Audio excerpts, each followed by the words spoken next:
everywhere. Pain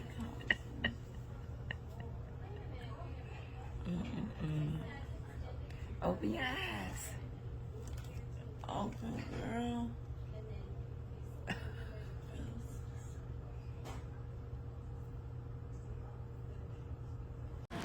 Okay, what's going on, y'all? So, just going to take some time really quick to go over some questions that I have been asked regarding my first run of plastics having a breast reduction. So, let's get it started. Just have a little time. Somebody, oh, what better time than now? Okay, so first question is, how much was my surgery? I don't know. Y'all, I don't know. But no, seriously, it was covered by insurance. Of course, it has to be medically necessary for my insurance to cover it. I know when I did get the bill, it was over 90 something $1,000. I think insurance took about, if I remember the numbers correctly, I'll probably look at it again because I literally just got that statement of the bill and what was applied with insurance. I know for sure it was over maybe 80,000 that the insurance paid for. As of right now, I don't think I have any, because y'all, it was literally at the end of the year, like the end of the year. So everything had been met. I'm so thankful for my surgeon, for the office staff, for everybody, because they was like, no, we're getting it in this year. We're going to have it at the last day of the freaking year, y'all. The last day of the freaking year. That means I didn't have, even my medication was covered, but baby, the next day when I had to get something else, like I had to pay, start paying, whatever. So medication was covered. Surgery was covered because, of course, my deductible, my out of pocket had been met. My whole process for it, thank God for the office staff. Oh my gosh, thank God for them, because they were really going to bat for me, y'all. I had so much going on to the point, like at my last visit, I think I took y'all with me. My last visit, when they were going to go ahead and submit everything for surgery, I completely forgot about it. And then at one point, I'm like, hold on, it's like November. I haven't heard anything, because that was back in October. I'm like, dang, I really haven't heard anything regarding my surgery. Like, what's happening with it? So literally, I called. They were like, we have been fighting. Like, whoever was the nurse or whomever, the case manager over my case, they wouldn't even look at anything. They were starting to ask for stuff that wasn't even necessary for somebody my age, somebody with my medical history. And like, she was like, I had never had this issue. And she actually had put in a request for a different manager to overlook my case and everything. So I'm not saying it's a male or female thing, but the case manager that I originally had, he was a dude. He wouldn't look at anything. Like, they were putting in the notes, they were looking at everything that I had done try over the year, like the referrals out from my primary care doctor. You have to definitely have a referral from your primary care doctor. They want to know if you've done physical therapy, what medications you've tried, like all the methods that you have tried in order to get rid of whatever the pain that you're seeing that is causing this, and this is why you need the breast reduction or whatever. So I had all that done by April. April, y'all. We're in November now. We were in November. We were in October, November, December. So, like, that case manager would not review my case. They were saying no, nothing. They weren't trying to cover it. And the day she put in a request, this office manager, she put in a request to get me a new case manager on it. Y'all, within 24 hours, I had my yes. I had them calling like, hey, we're doing the surgery this day. You got it. I'm like, so I know it was nobody but God that like allowed that to happen in the time frame that it happened, and then everything that transpired after. Y'all, I'm telling you, it's a whole nother story within itself. So sorry if this is going to be long. It probably is going to be long. I'm going to tell y'all, it's going to be long. You can choose to watch it. You like whatever. If you want to know the information, every facility is different. Every doctor is different. Every insurance program is different. So definitely know your insurance. Know the ins and outs, not only just the insurance part, but what it's going to take for you when you are out on leave. How long? Y'all, I probably wish I would have took initially more time off. That way, if I needed to go back to work sooner than I initially, that way that was already approved. So that's what I was like been dealing with the past couple weeks. Just like trying to get, they have everything from my doctor. Like my doctor like extended it beyond like 4 weeks being off. But that's another thing. So have all your ducks in a row. Know your benefits. Know your short term. Know your FMLA plan. Know all that. Wow, this is just part on the insurance. So keep your documentation, y'all. What I really believe that did it for me as well, because I didn't go through physical therapy. Like I done had the medications. You having a cream, like even if you're getting like skin irritation, y'all, I was documenting pictures. Like I sent the pictures in when they were like asking me, what do I have that can prove that's basically why I need it and why it's medically necessary. Y'all, I sent them pictures of the prescriptions that I had, the creams that I had, the indentations that I had. Y'all, as y'all can tell, like they're kind of going away too. They're going away. The indentations that I had, any rashes, any skin irritations, anything that I may have had that would have caused any type of problems, I took pictures and I submitted those photos. So that's another thing you can keep in mind when it comes to getting things approved by insurance for your breast reduction or for any plastic surgery. So y'all, well, I'm probably going to be working on next. It won't be this year. I don't know. Whatever. However God leads me, because my upper back is starting to get better. It was definitely better immediately after surgery. It's my lower back that still has the issues, are still killing me. And y'all, that little pudge going on. So I don't know if I want to take the route to getting a paniculectomy, or if I want to take my time. I'm going to save up the money and just get a full blown tummy tuck muscle repair. I don't even know if I need any muscle repair. Yeah, I don't know. But I'm just saying, I don't know if I need to let insurance cover that, or I just save up the funds in order to get, my tummy tuck or whatever. So I think I'm going to go, I'm going to end this. So I guess this will be like part 2, part 3. If y'all stick along and just follow me on the journey, I have a little time today. So we're going to be talking today if that's okay. We're going to be talking today if that's okay. So that's like the whole insurance part of it. It probably shouldn't have taken that long. Like I said, y'all, within 24 hours, I had my guest in my office was on the phone calling me, giving me my surgery day. I literally had it the last day of the year.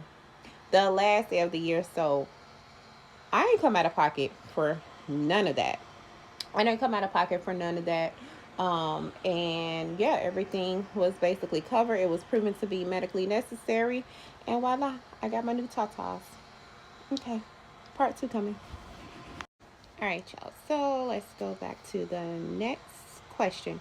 Who was my surgeon? Are you satisfied? Was it recommended because of your insurance plan? Did you do research on him or his office? Okay, so my surgeon was Michael DeFazio of North Florida Plastic Surgery. Um, Originally, am I satisfied? Yes, I am. Absolutely, I am satisfied. He was not recommended by my insurance plan because with your insurance plan, when that's being covered, they give you a recommendation of who's in network, who you can go to, who's covered, things of that sort. So since that did not happen, I actually got a name. I was just doing like a little research on my own already. And for one, this particular office, this particular group, I've had experience with North Florida plastic surgery. Not even like North Florida plastic surgeons, North Florida surgeons. So that's who my follow up bariatric doctor is with. So they're kind of like all in the same system a little bit, but because it's plastic surgery, they're in like a whole different group. So I was kind of familiar with it. They used my hospital. So that was like, okay, there's another plus to that. Okay.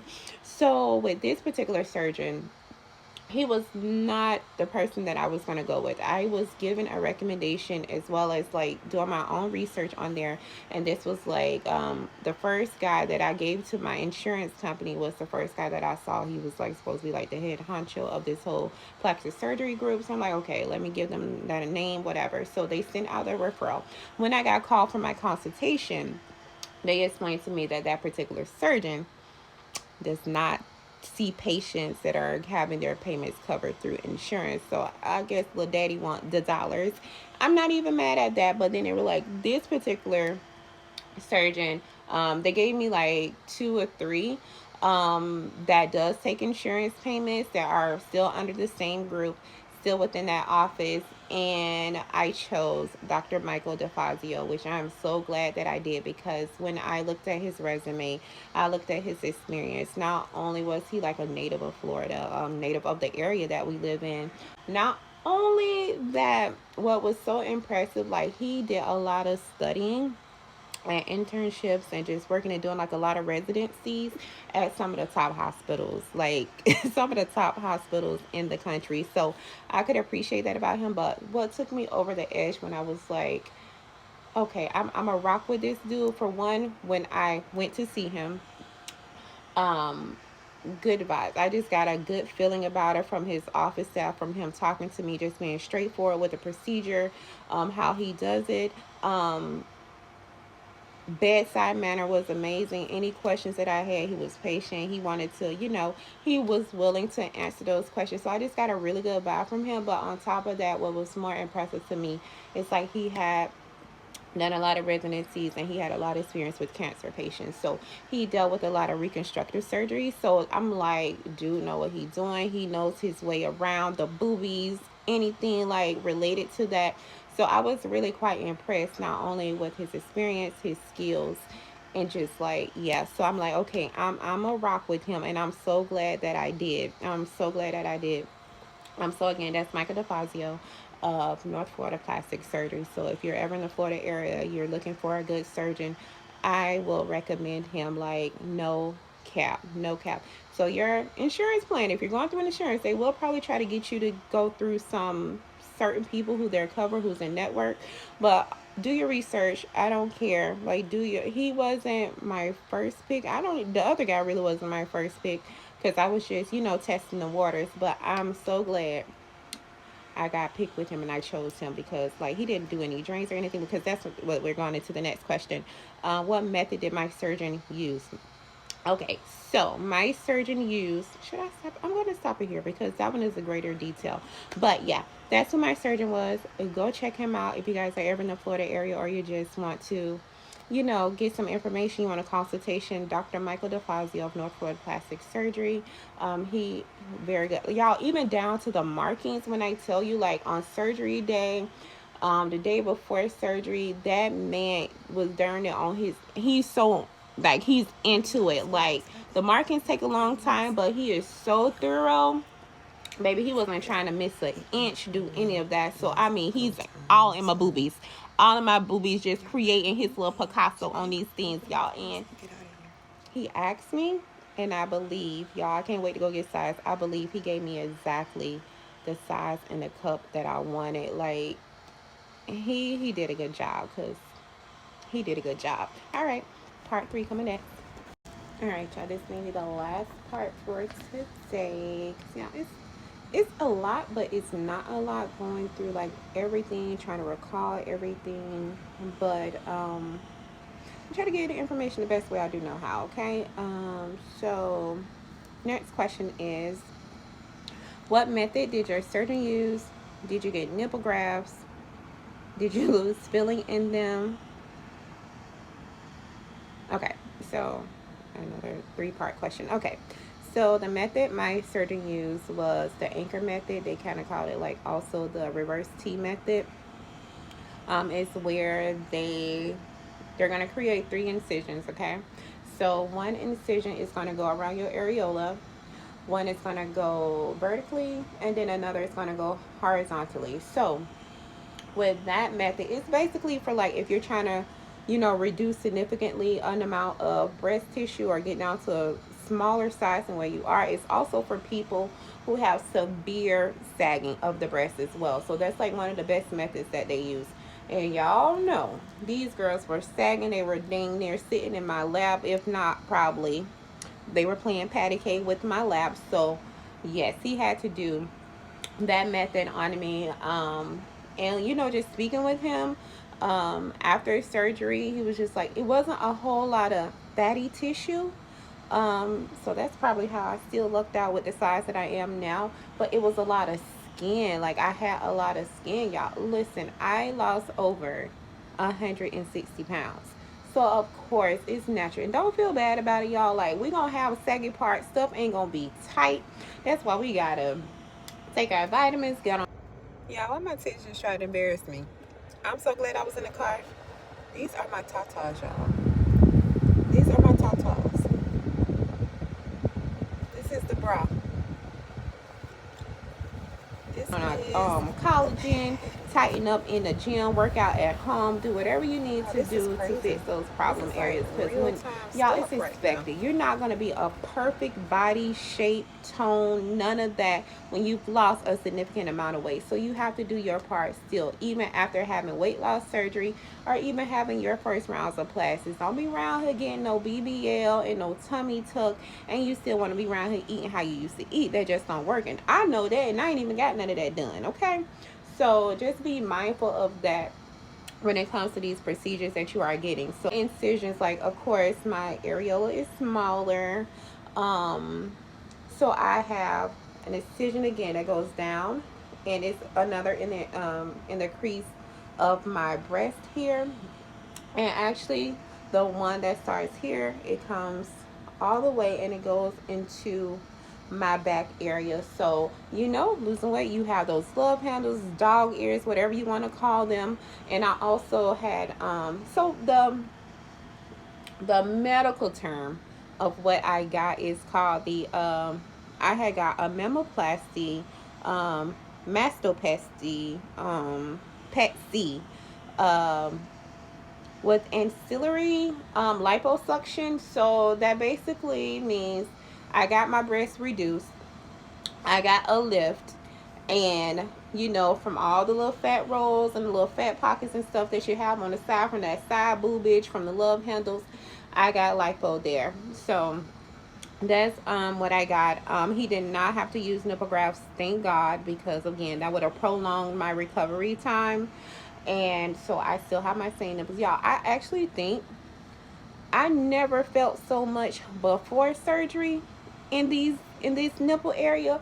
Y'all, I am I'm hypersensitive, and you know they're always saying that there is a chance that you would no longer have feeling in your nipple area. Y'all, the same night, I kid you not, I felt everything. Like, it's hard for me still to even, because now I can take a shower facing frontwards, so I literally have to cup my breast when I'm taking a shower the front way, because anything, even clothing, like I enjoy the padding bras now that I have to wear, versus like a regular one that I can just show you, versus like a regular one. Y'all see how they sit? Oh, sorry. Yeah, they're sitting today.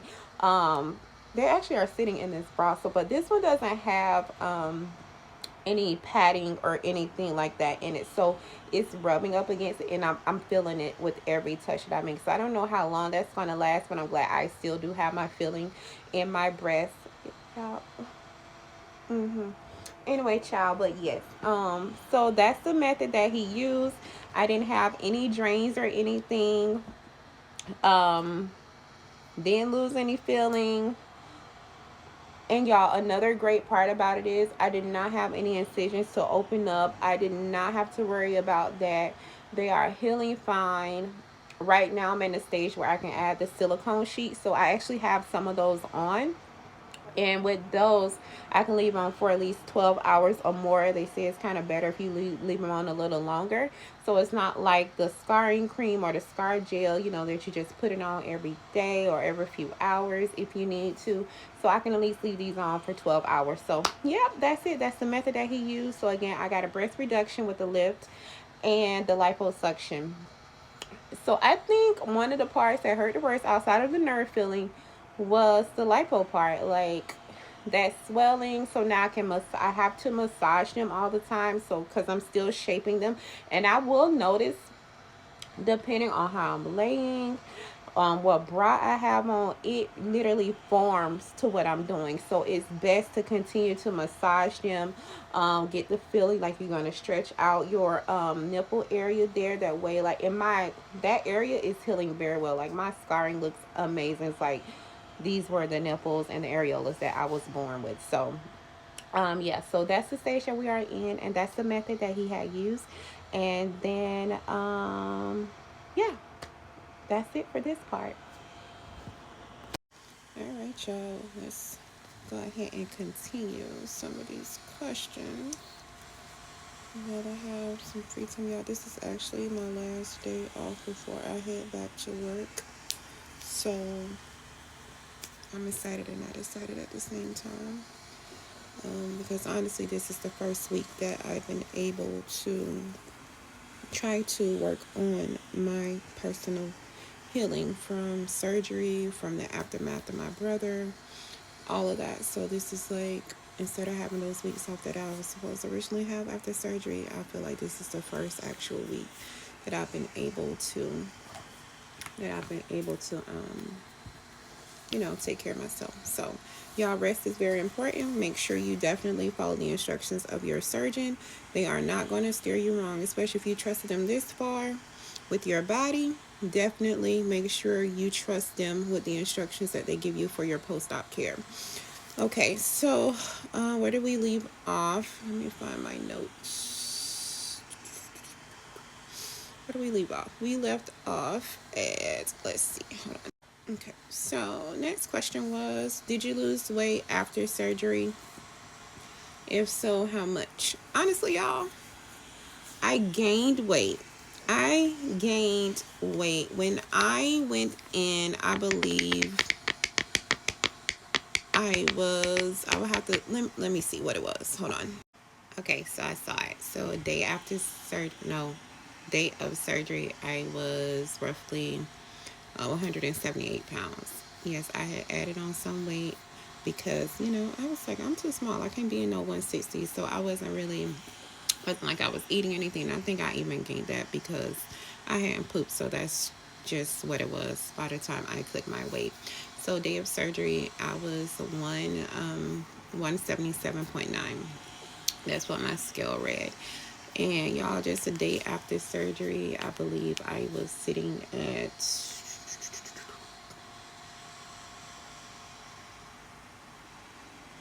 181, and it just kept going up. It just kept going up, y'all. I got all the way back up to, and this is how you know fluid is so real, I got all the way back up to 186 pounds. Again, I was cool with the little, but I knew I was going to eventually, it was going to all go away because, I'm swollen, my lymph nodes. I hadn't been using the bathroom like that, even though I was like drinking. I was constantly drinking, so I was trying to keep up with my fluids or whatever. So that contributed to all that. But baby, when that Sunday and that Monday came, I think I spent the entire day in the bathroom just urinating. And I'm like, okay, so yeah, I'm peeing it out. So all of those was because I was trying to, keep up with my fluids and just keep myself hydrated. But I knew eventually all that was like fluid retention, so it was just going to come out. So I got all the way back down to what like my normal range is right now. I think I got all the way back down to like 171 by that following week. Yeah, it was like that following week or that following Thursday I got back down to that. And then my numbers have just been dropping, and y'all, I'm sitting at 167 as of today. Like, I'm at 167. Anyway, so no, I didn't lose weight. I gained, but then now that everything is coming off, I really didn't lose anything. Even with my tissue, my doctor, I think he moved over 600 something grams. I didn't have a lot of fatty tissue. I didn't have a lot of breast tissue. I just had skin, so it didn't do I think when I did the calculations before, I'll get the exact numbers for you guys if you're interested. I think it equaled up to maybe 1 to 2 pounds, basically, is what was taken off. And I'm like, I had these big old jugs, and that's all that came off. I just knew I was sitting on 10 pounds that was about to come off of me, but nope. So I didn't lose weight. I gained it, but then eventually I got back down to my normal size. So a lot of that was just fluid retention, fluid that just had to come out, from the IVs and all that stuff. So, yep, that's what happened. Then next question is, what products should you buy pre-op and post-op? Y'all, do not make the mistake that I made. Because, baby, when I got that yes, it was over with. So we're going to come back. We're going to discuss it. Y'all, I spent so much unnecessary money on products that I didn't even use or need. So we'll talk about it.